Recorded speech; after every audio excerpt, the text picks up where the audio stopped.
Salut, c'est Jérôme, j'espère que tu vas bien. Bienvenue sur la nouvelle chaîne L'Instant d'après. En tout cas, c'est la chaîne de l'après-PN, mais je viens de renommer la chaîne. Juste pour te dire, je vais peut-être poster, alors c'est pas sûr, mais 2 audios que j'avais créés avant. Donc si je parle de la chaîne de l'après-PN, c'est normal. Il y avait sur le thème du sexe et une colère que je me tapais en balade en parc, quand je me baladais dans la forêt. Et voilà, c'était pas super compréhensible, mais peut-être que je les mettrai, donc voilà, t'étonnes pas de ça. Voilà. Le thème que je voulais aborder, c'était l'argent, parce que hier je suis rentré tard chez mes parents, parce qu'en ce moment je squatte chez mes parents. Et pas d'internet, et mon père descend, et il me fait « Ah, mais tu veux la box ?» Je l'ai éteint. Bah oui, je veux bien la box, parce qu'en fait je voulais changer le nom de la chaîne, tu vois. Je fais « Mais pourquoi t'éteins la box à internet ?»« Ah, mais non, mais c'est pour économiser de l'argent, donc j'éteins parce que j'en ai pas besoin. » Putain, je l'ai engueulé, quoi. Et ça, c'est une position... J'ai jamais osé me mettre en colère, j'avais une interdiction de me mettre en colère. Je te ferai des vidéos privées pour ceux qui vont s'inscrire à mon mailing. Alors ça, il faut que je le fasse. Si tu as répondu au sondage et tu as mis ton email, t'inquiète pas, je garde ton email et je t'enverrai. Là, c'est en projet, mais je veux vraiment le faire et je te mettrai en vidéo privée le travail que j'ai fait sur la colère. J'ai fait un mind map avec ma psy, donc j'ai envie de partager ça, peut-être ça t'intéressera.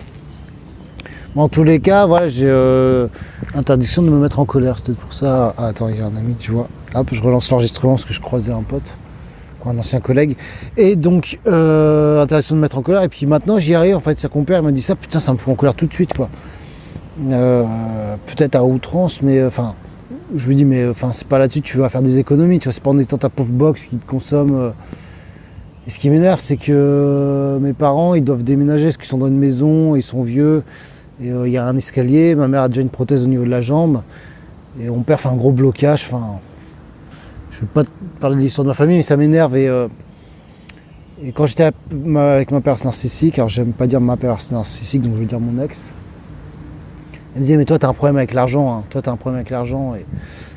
Et l'instant d'après, c'est que depuis que je suis séparé, je suis en quête d'indépendance, et je me suis pris en charge par rapport à ça.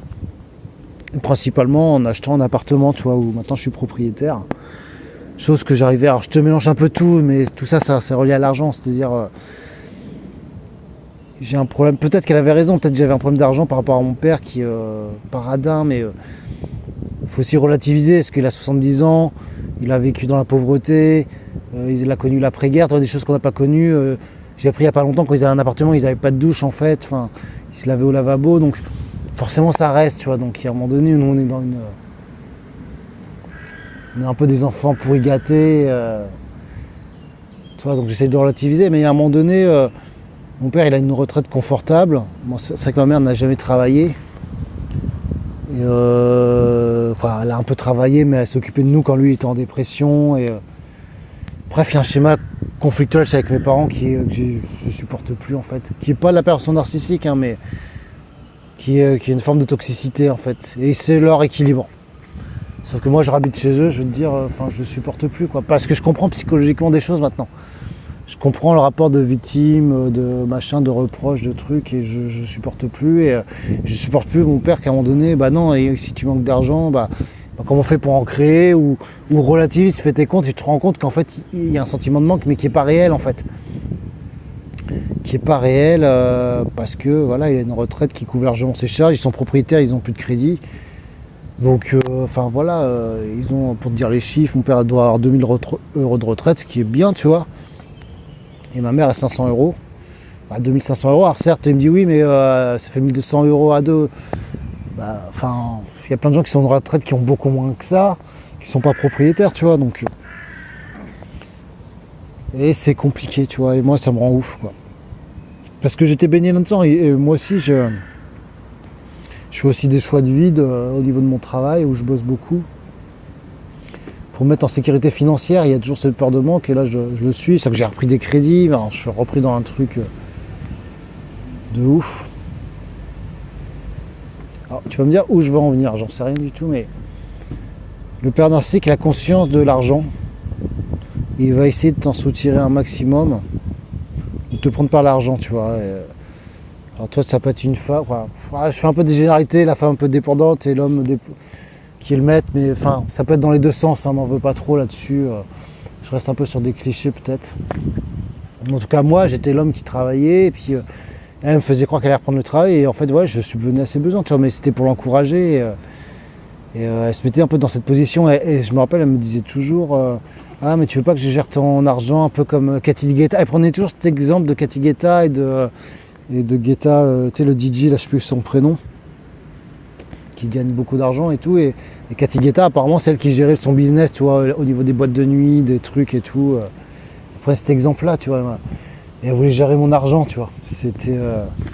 Putain, bah, et je trouvais ça chelou, bizarre, mais c'était bizarre, tu vois, je comprenais pas, mais enfin, maintenant je comprends, tu vois, mais méfiez-vous. Et peut-être que les hommes peuvent être narcissiques, peut-être c'est l'inverse. Je pense qu'il y en a qui gagnent beaucoup bien leur vie, et qui vont mettre sous dépendance des femmes, et les coincer, dire non, t'inquiète pas, je gère, arrête de travailler. Mais vraiment l'inverse de moi en fait. Alors, n'hésite pas à poster des commentaires, toi, de le rapport à l'argent avec ton père narcissique, parce que moi j'ai que la version de mon cas personnel d'une part et de la version homme-femme, et je sais que dans mes audios je fais souvent je fais une grosse généralité sans prendre le sexe en compte, et bien sûr il doit y avoir il y a des différences, tu vois, mais je voulais être plus général, tu vois.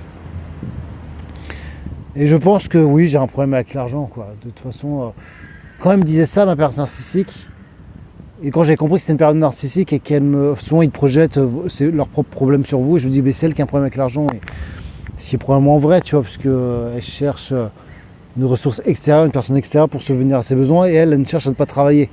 Elle a probablement raison, c'est l'esclavage moderne en fait, mais pour elle c'est ça, quoi.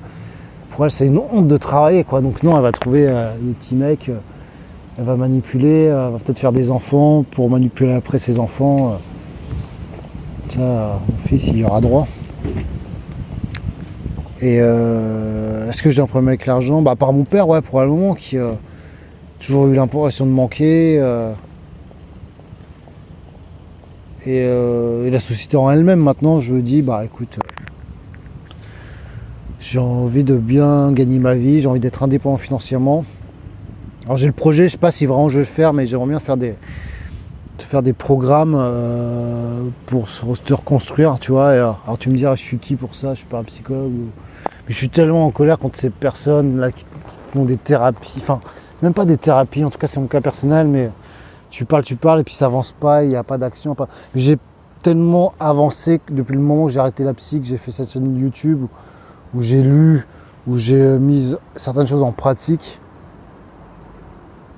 C'est par vous-même que vous allez avancer, tu vois, et il faut arrêter de croire que voilà, qu'il y aura un gourou ou une psy qui aura la réponse ultime, quoi. Bien sûr que c'est essentiel de se faire accompagner, je te dis simple, mais à un moment donné, il faut un programme, quoi. Et voilà, j'ai ça en tête, je sais pas si je le ferai vraiment. Je pense qu'il y aura un gros sentiment d'imposteur un petit peu qu'il faudra que je travaille, mais si je le travaille pour moi, que je le partage, et rien n'est gratuit, tu vois, dans la vie aussi, il y a ça à travailler, je me rends compte, mais tout ce que tu regardes gratuitement, c'est de la merde en boîte, hein, souvent. Et je ne regrette pas d'investir régulièrement dans des livres de développement personnel, de me cultiver, d'avoir investi dans des formations vidéo sur l'immobilier. Alors même si j'ai pas encore tout mis en pratique, l'investissement immobilier que je veux faire, mais j'ai acheté mon appart à moi, et c'est un mauvais investissement. Je t'en parlerai, je te ferai des vidéos là-dessus, quoi. Voilà. Dès l'instant d'après, c'est d'élargir un peu sur des thèmes qui me tiennent à cœur, et je pense que je peux t'apprendre des choses. Mais il faut se travailler son rapport à l'argent, c'est aussi un rapport à la dépendance probablement. Et j'ai pas toutes les réponses aussi, quoi. Et il y a aussi le rapport au matérialisme, en fait. Moi, la partie que j'ai achetée, là, je fais des travaux, et en fait, c'est peut-être une bonne chose, mais je vais offrir en région parisienne avec mon fils une chambre, tu vois, et en étant propriétaire, c'est compliqué, mais j'ai dépassé mon taux d'endettement. J'ai repris un crédit pour faire les travaux, quoi. Je fais faire des travaux, tu vois, même si je m'en sors bien au niveau des prix qui me le fait par rapport au prix du marché, tu vois. Il faut compter 1000 € le mètre carré, là j'en suis à 600 € du mètre carré. Donc ce qui est pas mal, tu vois, j'ai trouvé un bon artisan et j'ai bien négocié. Mais tout ça pour te dire que voilà, j'ai un crédit, il faut que je bosse, et je rentre dans un système vicieux par besoin matérialiste, alors que finalement à un moment donné j'avais un autre appartement qui était moins cher et qui avait 2 pièces, et j'aurais pu faire une chambre pour moi, une chambre pour mon fils, pas de salon. Et j'aurais payé cet appart peut-être 50 000 ou 60 000 euros de moins et je serais moins en pression financière. Mais voilà, moi j'estime qu'à un moment donné, faut offrir à son enfant une chambre, quoi. Je voulais vraiment lui offrir une chambre, son coin perso. Moi je voulais ma chambre aussi, je voulais mon coin perso et je voulais être indépendant et je voulais pas me mettre en couple avec une. Le nombre de gens qui se mettent en couple, qui achètent ensemble, mais moi j'achèterai plus jamais avec ma copine ou ma. Non, c'est mort quoi. Je veux plus de cette dépendance maintenant, j'investis dans l'immobilier, on se met en location. Mais le système te pousse à acheter ensemble, quoi. Mais après, tu es en dépendance. Et te séparer, c'est compliqué. Hein. Après tout, et le nombre d'hommes ou de femmes qui se mettent ensemble, qui restent ensemble, pour les enfants qui trompent leur mari, Parce que oui, c'est aussi dans les deux sens. Hein. Finalement, je fais beaucoup de généralités. J'ai une tendance à croire que c'est l'homme qui est mauvais, la femme qui est gentille. Je me rends compte, mais là, j'ai un pote qui trompe sa femme. Tu sais, t'as un site comme ça, il s'appelle Linden. Mais c'est la folie, il y a beaucoup de nanas qui sont dessus en fait. Peut-être 30-35%, ce qui est beaucoup pour moi sur un site de rencontre comme ça, tu vois. Et parce que voilà, elles sont en couple avec leur mari, elles sont achetées, elles ont des enfants, elles veulent pas casser, comme les hommes, tu vois. Et je pourrais pas être en couple comme ça, moi. Je comprends, tu vois, je crois que c'est toi, je suis vraiment honnête, tu vois. Je crois pas que je me mens à moi-même, j'ai besoin d'honnêteté en fait. Moi, si je dois aller voir, si j'étais en couple, je sais pas si je suis un petit peu peut-être en ce moment. Mais moi je dirais à ma femme, moi tu me saoules, je vais aller voir ailleurs.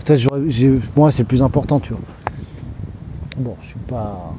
Je te mélange un peu tout, tu vois. Bon, en tout cas sur l'instant d'après, je pense que je vais structurer un peu plus mes vidéos. J'ai vraiment envie de faire mes emails là, je vais me lancer là-dedans. Pour ceux que ça intéresse, ça me structurer un peu, mais je crois que l'argent, il y a un truc à travailler. Voilà. Cette vidéo ne suffit pas à elle-même. Il faut réfléchir son rapport à l'argent. Voilà, je lance juste cette piste-là. Et je m'arrête ici. Je t'embrasse. Écoute, et puis je te dis à bientôt. Et je vais poster cette vidéo. Je sais qu'elle n'est pas super, elle n'est pas géniale. Mais je vais m'améliorer petit à petit. Et petit à petit, je te ferai des audios de plus en plus intéressants. Et surtout, je vais terminer à parler de moi, à faire mes histoires perso, et puis après, on avance. Voilà. Moi, je t'embrasse, à bientôt. Ciao.